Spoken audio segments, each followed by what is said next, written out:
કીધું, હે પ્રભુ, મારે તમને આજે એક પ્રશ્ન કરવો છે. અખિલ બ્રહ્માંડનો માલિક રૂક્ષ્મણીજીને પૂછે છે, બોલો ને, તમારો શું પ્રશ્ન છે? અને તે દિવસ રૂક્ષ્મણીજીએ એટલું કીધું, પ્રભુ, મારો પ્રશ્ન એ છે, હું તમને એ પૂછું છું કે આ જગતની માલિકા, તમને સૂર્યના નોતરા આવ્યા, તમને ચંદ્રના નોતરા આવ્યા, તમને ઇન્દ્રના નોતરા આવ્યા, ઘણી જગ્યાએ તમે જમવા ગયા, પણ એમાંથી તમને કઈ નારીના હાથનું ભોજન પ્રિય લાગ્યું? એ કઈ નારીના હાથનું ભોજન પ્રિય લાગ્યું? આ શબ્દ સાંભળતાની સાથે સ્ફટિકની માળા તૂટે ને એક એક મોતી ધરતી પર પડે એમ દડ દડ દડ દડ દડ દડ આંસુડે ભગવાન કૃષ્ણ જેદી રડવા માંડ્યા. એ રડતા હતા અને રૂક્ષ્મણી ધ્રુજવા માંડ્યા. અખિલ બ્રહ્માંડના માલિકને પૂછવા માંડ્યા, હે પ્રભુ, હે મારા સ્વામીનાથ, હે મારા નાથ, આવી તો મારી કઈ ભૂલ થઈ છે કે તમને આંખમાં આંસુ આવ્યા અને તમને દુઃખ થયું?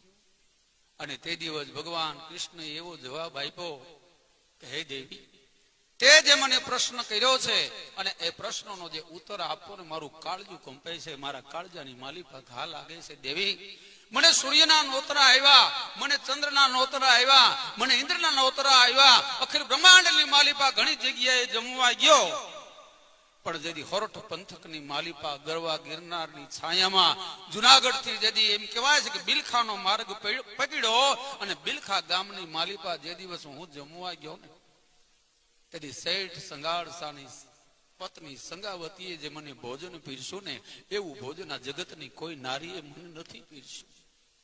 સંગાળસાની પત્નીએ જે મને ભોજન પીરસ્યું, કોઈ નારીએ મને ભોજન નથી પીરસ્યું. મહાપુરુષ એની એક વાત કરે છે. શું કહે છે? એ શેઠ સંગાળો સાધુને સેવે, વાણીઓ પાડે એ શેઠ સંગાળો સાધુને સેવે, વાણીઓ પાડે વ્રત રે બાયુ, વાણીઓ પાડે નુમડા સાધુ અને રહ્યા ઉપવાસી ને તાગવાયા આવ્યા તરત કૃષ્ણ પોતે કોઢિયા થઈને આવ્યા રૂપ અતીત નું લઈને. એમ કૃષ્ણ પોતે કોઢિયા થઈને આવ્યા રૂપ અતીત નું લઈને. આકરા ઉપવાસ, સંત ને સાધુ ને જમાડ્યા વિના ઈ ભારત વર્ષનો મહાપુરુષ જમતો નથી. એવા ઉપવાસની માલિપા 3.5 દિવસના ઉપવાસ થઈ ગયા. કોઈ ગામમાં સાધુ નથી આવતા, કોઈ સંત નથી આવતા. ત્યારે 3.5 દિવસ પછી કોઈ વ્યક્તિ દોડતો દોડતો ગયો ને સગાળસાને એટલું કીધું, શેઠ, ગામને જાપે એક સાધુ રૂખડિયો આવ્યો છે, જમાડવો હોય તો જાઓ.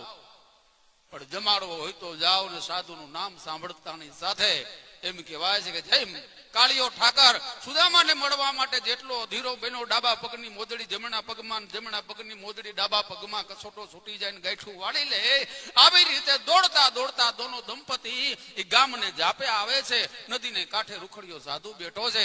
એ રૂખડિયા સાધુને દંડવત પ્રણામ કરી અને કહે છે, બાપુ, તમે પધારો, મારે તમને જમાડવા છે, તમને પારણા કરાવવા છે. રૂખડિયા સાધુના શરીરમાં રક્તપિત્ત પર ઉપાસ હાલ્યા જતા હતા. આ ચિત્ર જોઈ અને એમ કહેવાય છે ઈ સગાળસા ઈ વિનંતી કરે છે, એમ કહેવાય છે કે આજીજી ઘરે પધારો. અને તેથી સાધુએ એટલું કીધું હતું કે હું અહીં બેઠો ઈ બરાબર છે, મારે નથી આવવું. તો કે કેમ? તો કે હું ત્યાં નથી આવું એનું કારણ છે કે તું મને નહીં જમાડી છે. તો કે કેમ? કોઈ પણ ભોગે મારા ઘરેથી હું તને જમાડ્યા વિના નહીં જવા દઉં. અને સાચા સંતો હોય, સાચા મહાપુરુષો હોય ને, એ ડગતા નથી. એટલે તો સતી તો રોલે એક વાણીની માલિપા કીધું છે કે મોતીડા રણમાં ફેવડાય, માથે પડે ઘણો કે રગા, એ ફૂટે તો ફટકિયા કહેવાય, ખરાની તો ખરે ખબરું. પ્રોફેસર જેવું જીવન કુંજલાલ બાપુ સાહેબ, શું એને ઘટે? પ્રોફેસર જેવું જીવન કદાચ ધારત ને તો બિલોરી કાચનો બંગલો બનાવી શકત. આજની જે ઓડી છે એનાથી પણ મોંઘી ગાડીમાં ફરી શકત. પણ એને એક તાર લાગ્યો કે આ બધું મિથિયા છે, પણ આ મળી જાય ને તો આનાથી કોઈ મહાન કે આનાથી કોઈ મોટી વસ્તુ નથી. એને એક પાકું થઈ ગયું, એક અંદરની લાગી ગઈ. એને ઘણા માણસો કહેતા છે કે પ્રોફેસરની નોકરી તમે મેકી દીધી, તમે આમાં પડી ગયા, તમને આ વિચારમાં પડી ગયા, આવડું બધું તમે પદ મૂકી દીધું, પણ એ કોઈ પણ માણસોની વાતમાં એમ કહેવાય છે ઊંડા ઉતર્યા વિના એની જે રાહ હતી ને એ રાહ એની ન મૂકી.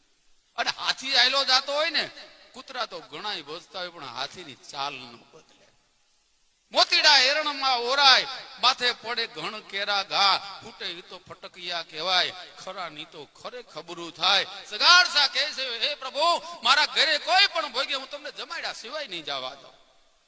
પણ તો તૈયાર થઈ ગયા, પણ ટોપલામાં બેસાડ્યા. અખિલ બ્રહ્માંડના માલિક આખા બ્રહ્માંડનો વજન મેકી દીધો એવી રીતે માં સંગાવતીના પગ ડગમગ ડગમગ ડગમગ ડગમગ બિલખાને બજારની માલિપા ધરા ધ્રુજતી હતી. અને એ સાધુને પોતાના ઘરે લઈ આવી અને એનું સન્માન કેવું કરે છે, કવિ એનું વર્ણન કરે છે. એ જી સંગાવતી એ શરમ નામ લીધું ને ન વડાવીને